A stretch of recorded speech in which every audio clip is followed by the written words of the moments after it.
السلام علیکم ورحمۃ اللہ وبرکاتہ۔ محترم ناظرین، ایک وقفے کے بعد پروگرام آپ کے مسائل میں محمد عبد المنتقم آپ کو دل کی گہرائیوں سے پھر خوش آمدید کہتا ہوں، اور اللہ تعالیٰ سے دعا گو ہوں کہ اللہ تعالیٰ محض اپنے فضل و کرم سے ہمیں اپنے حفظ و امان میں رکھیں، ہر قسم کی پریشانی سے ہمیں محفوظ رکھیں، مصیبتوں سے ہمارے حفاظت فرمائیں۔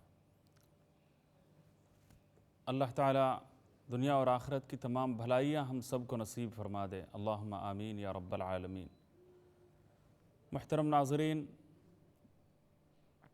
میں وقفے سے پہلے ہر قسم کے وائرس، جراثیم وغیرہ کے حوالے سے کچھ گزارشات آپ کی خدمت میں پیش کر رہا تھا۔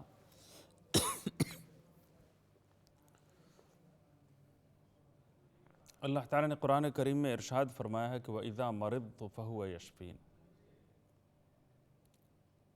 اس آیت کا پیغام یہ ہے کہ جب کوئی انسان بیمار ہوتا ہے تو وہی شفا دینے والا ہے، اللہ تعالیٰ ہی شفا دیتا ہے، اللہ تعالیٰ ہی شفا عطا فرماتا ہے، کوئی اور شفا دینے والا نہیں ہوتا۔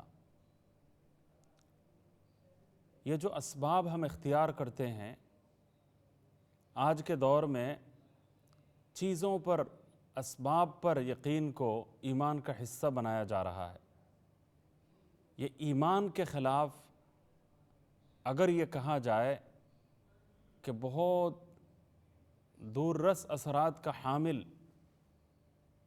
ایک کام ہے، یہ ایک کوشش ہے، اور آپ کہہ سکتے ہیں کہ ایک لاشعوری سازش ہے، تو شاید یہ جملہ بے جا نہ ہو، کیونکہ یہ ایمان کے خلاف ایک ذہنیت ہے جو پیدا کی جا رہی ہے، ایمان کے خلاف ایک جذبہ ہے جو پیدا کیا جا رہا ہے۔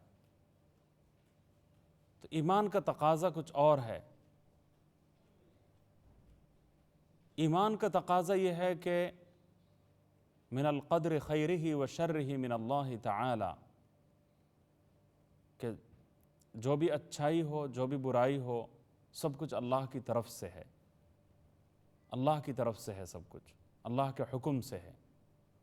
اللہ تعالیٰ کا حکم جب ہوتا ہے، اللہ تعالیٰ کا حکم جب شامل ہوتا ہے، ارادہ اور مشیت جب شامل ہوتی ہے، تو اس وقت جو ہے یہ چیزیں جو ہے وجود میں آتی ہیں، اور اللہ تعالیٰ کا وجود جب، اللہ تعالیٰ کا اشارہ جب نہیں ہوتا، حکم جب شامل حال نہیں ہوتا، تو کوئی پتہ بھی نہیں ہلتا۔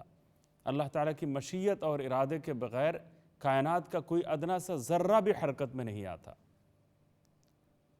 آج جو ہے یہ کہا جا رہا ہے کہ اس چیز میں یہ خصوصیت ہے، اس چیز کا یہ خاصہ ہے، اس چیز کے اندر یہ تاثیر ہے۔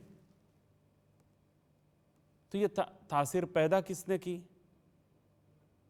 یہ تاثیر پیدا کرنے والا کون ہے؟ اس چیز میں یہ خصوصیت ہے، اس چیز میں یہ ہے، فلاں تیسری میں یہ ہے، چوتھی میں ایک اور خصوصیت ہے، اس کے برعکس کیوں نہیں ہو گیا؟ کوئی تو بنانے والا ہے، کوئی تو اس تاثیر کو پیدا کرنے والا ہے، اس اسباب کے اندر تاثیر پیدا کرنے والی کوئی ذات بھی تو ہے، مسبب الاسباب بھی تو کوئی ہوگا۔ سبحان اللہ۔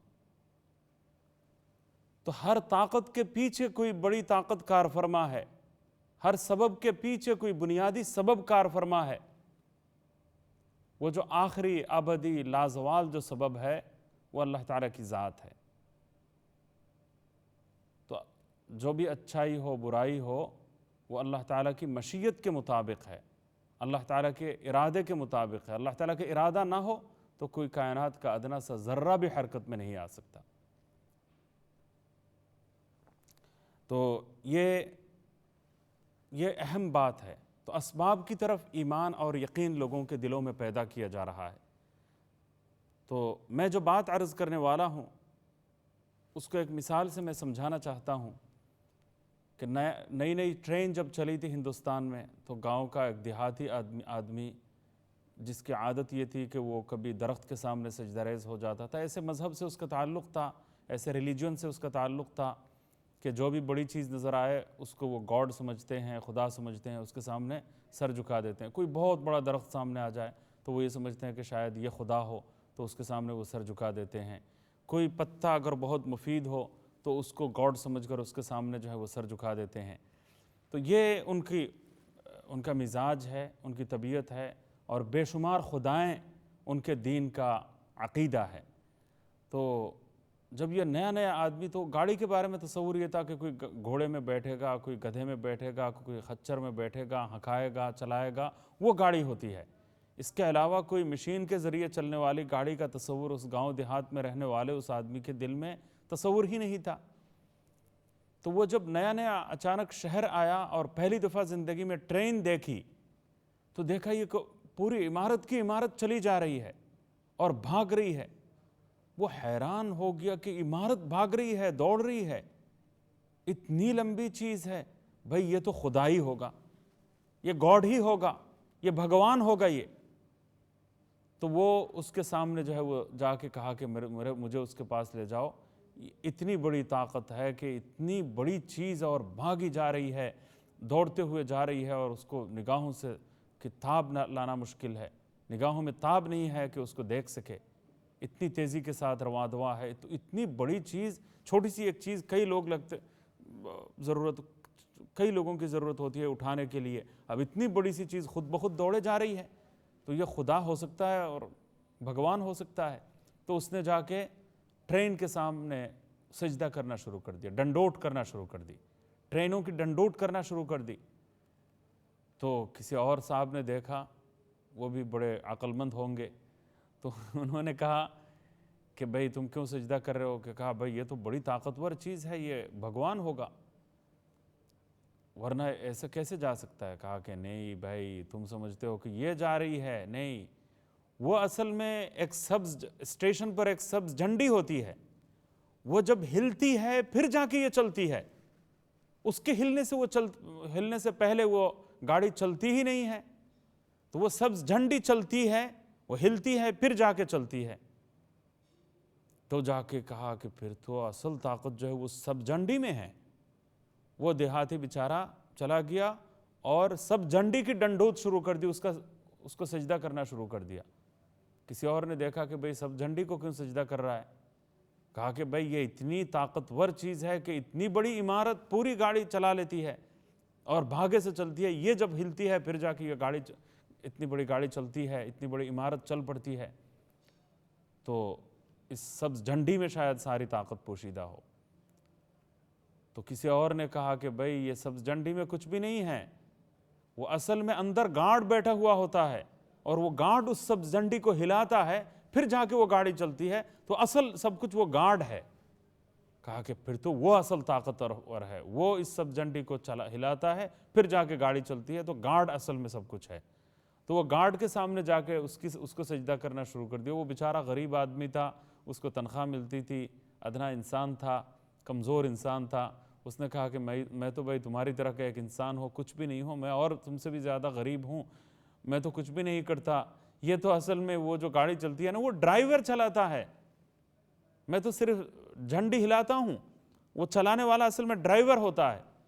تو وہ دیہاتی بیچارہ، بات سمجھ میں نہیں آئی، پہلے جو ہے وہ گاڑی کا سجدہ کیا، پھر سب جھنڈی کو سجدہ کیا، پھر جو کہ گارڈ کو سجدہ کیا، سب کی ڈنڈوٹ کی، پھر اس کے بعد جو ہے وہ چلا گیا ڈرائیور کے پاس، تو ڈرائیور کو سجدہ کرنا شروع کر دیا اور کہا کہ تم بڑی طاقتور چیز ہو، تم گاڈ ہو، اتنی بڑی تم گاڑی چلا لیتے ہو۔ وہ کہتا ہے میں غریب آدمی ہوں، کچھ بھی نہیں، میں تو یہ کل پرزے ادھر ادھر کرتا ہوں۔ اصل جو ہے وہ گاڑی چلانے والی چیز وہ انجن کی طاقت ہے، اور انجن کے پیچھے بھانپ کی طاقت ہے۔ اب وہ دیہاتی بیچارہ، کم عقل دیہاتی آدمی، جاہل آدمی، وہ بیچارہ رک گیا وہاں پر اور کہا کہ پھر اس انجن کے طاقت کے پیچھے کوئی اور طاقت بھی تو ہوگی۔ میں تو ابھی ایک کے بعد دوسری، کبھی جو ہے وہ میں نے گاڑی پر تکیہ کیا، پھر جو ہے وہ سب جھنڈی کو خدا سمجھا، اس کے بعد پھر گارڈ کو میں گاڈ سمجھنا شروع کر دیا، پھر گارڈ کے بعد میں نے ڈرائیور کو سمجھنا شروع کر دیا، ڈرائیور کے بعد پتہ چلا کہ انجن کی طاقت ہے، اب انجن کے پیچھے، بھانپ کی طاقت کے پیچھے کوئی طاقت بھی تو ہوگی۔ تو حضرت مفتی شفیع صاحب رحمۃ اللہ علیہ اس مثال کو بیان کرنے کے بعد ارشاد فرماتے ہیں کہ اگر چشم بینا ہو، اگر چشم بصیرت ہو، دیدہ بینا ہو، تو یہ بات سمجھنے میں دیر نہیں لگے گی کہ اس کل کائنات کی تمام طاقتوں کے پیچھے ایک طاقت ہے، اور وہ طاقت ہے اللہ رب العالمین کی طاقت، اللہ رب ذوالجلال کی طاقت، اللہ تعالیٰ کی قدرت کاملہ، اللہ تعالیٰ کی حکمت بالغہ، اللہ تعالیٰ کی ذات عالی شان کا جذبہ جو ہے وہ کار فرما ہے، اسی کی طاقت ہے، اسی کی مشیت ہے، اسی کا ارادہ ہے، وہاں جائے بغیر جو ہے وہ کوئی چارہ کار نہیں ہے۔ تو ہماری زندگی کا حال یہ ہے کہ کبھی سب جھنڈی پر بھروسہ کر لیا، کبھی گارڈ پر بھروسہ کر لیا، کبھی ڈرائیور پر کر لیا، کبھی انجن پر کر لیا، کبھی گاڑی پر کر لیا۔ تو ان اسباب کے گورکھ دھندے میں ہم مشغول ہو جاتے ہیں اور سمجھتے ہیں کہ ان اسباب میں شاید تاثیر ہے۔ حقیقت یہ ہے کہ ان اسباب میں کوئی تاثیر نہیں ہے، حقیقی مؤثر بالذات جو ہستی ہے وہ اللہ رب العالمین کی ہستی ہے۔ تو یہ جو کرونا وائرس ہے اور یہ جو بیماریاں ہیں، یہ جو جراثیم ہیں، یہ جو مختلف حادثات ہیں، یہ جو اسباب ہیں، ان تمام اسباب کے پیچھے مسبب الاسباب اللہ رب العالمین کی ذات عالی ہے، اللہ تعالیٰ کی اونچی ذات ہے، اللہ تعالیٰ کی قادر مطلق ہستی ہے، واجب الوجود ذات ہے کہ جس کی مشیت کے بغیر، جس کے ارادے کے بغیر کوئی ذرہ حرکت میں نہیں آ سکتا۔ سمندروں پر بھی اس کی حکمرانی ہے، بحر بر پر اس کی حکمرانی ہے، پہاڑوں پر اسی کی طاقت کی کار فرمائی ہے، اور دنیا کی کوئی چیز اس کے ارادے کے بغیر ادھر سے ادھر نہیں ہو سکتی۔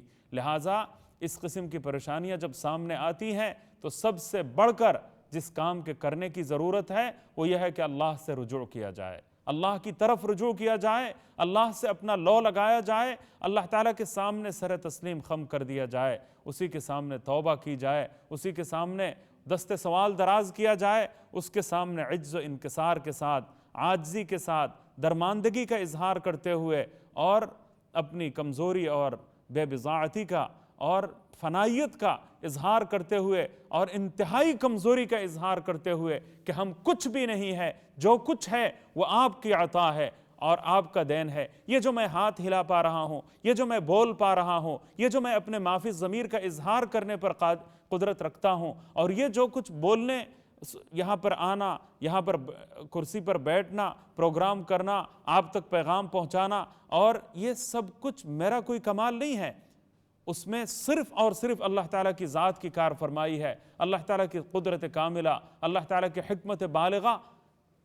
ان تمام کارروائیوں، ان تمام حرکتوں، ان تمام اداؤں کے پیچھے کار فرما ہے اللہ تعالیٰ نے، اللہ تعالیٰ کی طاقت کا، قدرت کاملہ کا اور قدرت مطلقہ کا، کہ تنہا اسی کی طاقت اور قدرت کے ذریعے پوری کائنات کا نظام چل رہا ہے، انسان چل رہے ہیں، ذرات ہل رہے ہیں، چیونٹیاں اپنا کام کر رہی ہیں، اور ہزاروں نہیں کروڑوں مخلوقات ہر آن کام میں اور حرکت میں مشغول ہے۔ اس کا ارادہ ختم ہو جائے تو چیونٹیاں مر جائیں اور سارے جانور مر جائیں، سب کی حرکت قلب بند ہو جائے اور ساری چیزیں ناکارہ ہو جائیں، سارا نظام درہم برہم ہو جائے، تہس نہس ہو جائے، دنیا بالکل ٹکڑے ٹکڑے ہو جائے۔ وہ وقت آئے گا، تمام چیزوں پر موت کا پروانہ جاری ہوگا اور موت کا حکم نافذ ہوگا، موت کا امر جو ہے وہ قائم ہوگا، اور اللہ تعالیٰ پھر بلائے گا، این الامراء این الملوک، کہاں ہو بادشاہو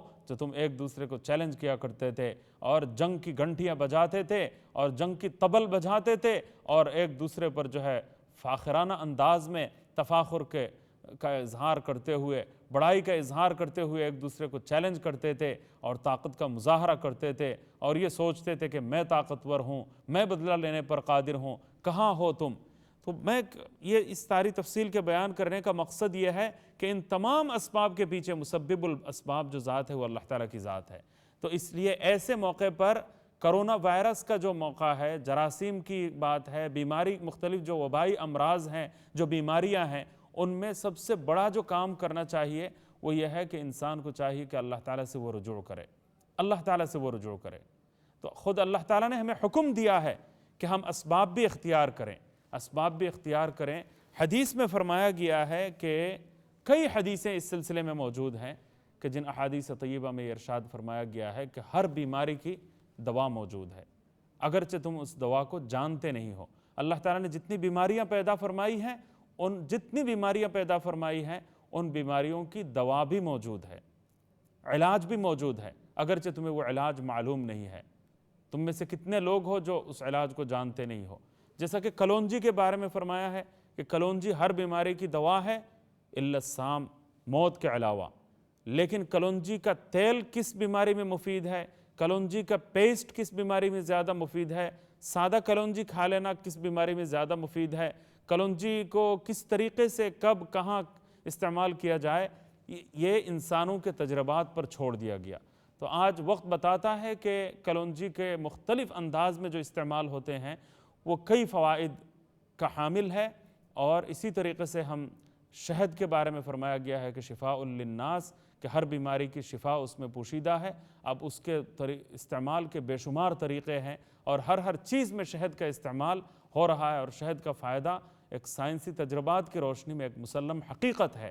تو قرآن نے جو کچھ فرما دیا، حدیث میں جناب نبی کریم صلی اللہ علیہ وسلم نے جو کچھ ارشاد فرما دیا، اس کی حقانیت، صداقت اور سچائی کا اعتراف کرنے پر جدید سائنس بھی مجبور ہے۔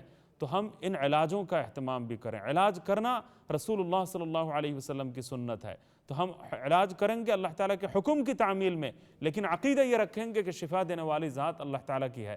صفائی کا اہتمام کرنا، وضو کی کثرت کرنا، نمازوں کا اہتمام کرنا، گناہوں سے بچنا اور تمام نافرمانیوں سے توبہ کرنا، اور جو گناہ ہو چکے ہیں ان گناہوں سے انتہائی لجاجت، ندامت اور شرمندگی کا گہرا احساس دل میں لیے ہوئے اللہ تعالیٰ سے توبہ کرنا اور اللہ تعالیٰ سے رجوع کرنا، گڑ گڑانا، دعائیں مانگنا، رونا دھونا، اور پھر ان حالات میں کچھ تسبیحات ہے ان کا اہتمام کرنا، یہ وقت کا سب سے بڑا تقاضا ہے۔ یہ وقت کا سب سے بڑا تقاضا ہے، ورنہ اس بیماری کے ڈر لگتا ہے کہ اس بیماری کی وبا سے شاید کوئی بھی نہ بچ سکے، تو احتیاطی تدابیر بھی اختیار کی جائیں اور اس سے بڑھ کر دعاؤں کا اہتمام کیا جائے۔ تو وہ دعائیں کیا کیا ہیں میں پہلے سیشن میں بھی بتا چکا ہوں، اور ابھی پھر دوبارہ میں بتاؤں گا، لیکن اس سے پہلے کالر سے بات کر لیتا ہوں۔ جی السلام علیکم۔ السلام علیکم۔ وعلیکم السلام۔ جی فرمائیے بہن، کیا کہنا چاہیں گے آپ؟ میں اردو نہیں بولتی، تھوڑا تھوڑا اردو بولتی، انگلش نہیں، تھوڑی تھوڑی اردو بولنے میرے لیے، میں تھوڑی تھوڑی انگلش بولتا ہوں، تو میں زیادہ انگلش نہیں بولتا۔ اوکے، کوئی بات نہیں، تھوڑا تھوڑا انگلش۔ ہاں فرمائیے، کیا کہنا چاہیں؟ You know, I got a nephew. He want to get married, but he's seen a lot of lalki. And then when he goes to get married, and the marriage is finished, and then he met one mufti. Then mufti said, "Oh, you got jinn on you, and you got nazar on you, so that's why you can't get married." یہ اصل میں اس قسم کا case میں آن year زیادہ بولتا نہیں ہوں۔ اس کی وجہ یہ ہے کہ اس کو کبھی کبھی چیک کرنے کی ضرورت ہے کہ کیا اس میں کس کی بیماری کیا ہے، وہ کسی سے جا کر ڈائریکٹ جو ہے وہ بات کی جائے، اس سے میٹنگ کی جائے، کسی لوکل امام صاحب سے جو ہے آپ رابطہ کریں کہ آپ کے ہاں کوئی اچھا عامل ہے یا نہیں، تو کسی اچھے عامل کے پاس آپ کو جانا چاہیے جو اس قسم کا کام کرتا ہو، بشرطے کہ کنڈیشن یہ ہے کہ وہ صحیح آدمی ہو، اس کے پاس آپ جائیں اور اس سے آپ اپنا علاج کرائیں۔ بہتر یہ ہے کہ لوکل امام صاحب سے بات کریں، وہ خود کریں گے یہ کام، یا پھر لوکل جو اچھے آدمی ہیں، جو جاننے والے ہیں، جو سنت کے مطابق علاج کرتے ہوں، روحانی علاج عملیات کرتے ہوں، ایسے کسی اچھے آدمی کا پتہ آپ کو دیں گے، ایڈریس آپ کو دیں گے، نمبر آپ کو دیں گے، یا رابطہ کروا دیں گے۔ آپ کسی لوکل امام صاحب سے بات کر کے ان سے آپ ذکر کریں کہ میں اس طرح کا علاج آپ خود کریں تو ٹھیک ہے، ورنہ پھر آپ مجھے کوئی اچھے ڈاکٹر یعنی روحانی معالج کا، روحانی ڈاکٹر کا پتہ آپ دیں جو عملیات کرتے ہوں، جو دھوکے باز نہ ہوں، جو فراڈی نہ ہوں، جو صحیح آدمی ہوں اور سنت کے مطابق کرتے ہوں، کوئی ناجائز اور غیر شرعی کام نہ کرتے ہوں۔ تو اس کا پتہ جو ہے ان سے لے لیں اور اس کا علاج کروائیں۔ یہاں میں سن کر جو ہے وہ کچھ بھی نہیں کہہ سکتا، کبھی کبھی دیکھ کر تھوڑا بہت بتا دیا کرتا ہوں، لیکن میری دوسری مصروفیات اور مشاغل اس بات کی اجازت نہیں دیتے کہ میں اس قسم کی عملیات کے لیے میں وقت نکال سکوں، اس کا موقع نہیں ہے میرے پاس۔ بہرحال اللہ تعالیٰ سے رجوع کرنے کی بہت زیادہ ضرورت ہے۔ چند دعائیں ہیں، ان دعاؤں کا ذکر میں دوبارہ سے کرنا چاہوں گا انشاءاللہ تعالیٰ۔ اللہ تعالیٰ ان دعاؤں کا اہتمام کرنے کی ہم سب کو توفیق عطا فرمائے۔ بہت ساری دعائیں ہوتی ہیں، ان دعاؤں کا اہتمام آپ لوگ کریں انشاءاللہ۔ میں دوبارہ نکال کے اس کو آپ کو دیتا ہوں انشاءاللہ کہ کس طرح کا علاج ہونا مناسب ہے۔ تو موذی امراض سے، ہر قسم کے موذی امراض سے بچنے کی جو ایک دعا میں نے بتائی ہے وہ میں دوبارہ بتا دیتا ہوں کہ ایک وظیفہ سب کے لیے بہت ہی مفید ثابت ہوگا انشاءاللہ۔ ایک درود شریف شروع میں پڑھیں، اللہم صلی علی محمد بعدد کل داء و دواء وبارک وسلم، بسم اللہ الرحمن الرحیم۔ اس کے بعد سورہ فاتحہ پڑھیں، اور پھر اس کے بعد اللہم صلی علی محمد بعدد کل داء و دواء وبارک وسلم یہ پڑھیں۔ اس کے بعد پانی پر دم کریں۔ یہ پانی پینے کا سارے لوگ معمول بنائیں۔ سورہ فاتحہ میں اللہ تعالیٰ نے شفا رکھی ہے، اس سورت کا نام سورہ شفا بھی ہے، تو اس کا اہتمام کریں۔ ہر نماز کے بعد 3 مرتبہ یا کم از کم 1 مرتبہ اللہم انی اعوذ بک من البرص والجنون والجذام ومن سیئ الاسقام، اللہم انی اعوذ بک من البرص والجنون والجذام ومن سیئ الاسقام یہ پڑھ لیں۔ اور ایک دعا، اللہم اذہب البأس رب الناس اشف انت الشافی لا شفاء الا شفاؤک شفاء لا یغادر سقما یہ پڑھ کر اپنے اوپر دم کریں۔ ایک اور دعا، بسم اللہ الذی لا یضر مع اسمہ شیء فی الارض ولا فی السماء وہو السمیع العلیم یہ پڑھ کر اپنے اوپر دم بھی کیا کریں، اور ہر کھانے کی چیز پر 7 دفعہ پڑھ کر دم کیا جائے اور کھانے کو کھایا جائے۔ بچوں کے کھانے پر بھی 7 دفعہ پڑھ کر دم کر دیا جائے، بسم اللہ الذی لا یضر مع اسمہ شیء فی الارض ولا فی السماء وہو السمیع العلیم پڑھ کر دم کیا جائے، اور ہر کھانے پر اس کو پڑھ کر دم کیا جائے اور پھر کھانا کھایا جائے، یہاں تک کہ بچوں کو بھی کھلایا جائے۔ تو اس کا آپ لوگ اہتمام کریں انشاءاللہ تعالی۔ اور جن علاقوں میں یہ خطرات ہیں ان علاقوں میں نہ جانا حدیث کے روح سے بالکل درست ہے، اور جہاں ایسے لوگ موجود ہیں وہاں سے آپ لوگ نہ نکلیں۔ دوسرے علاقوں میں اس وبا کے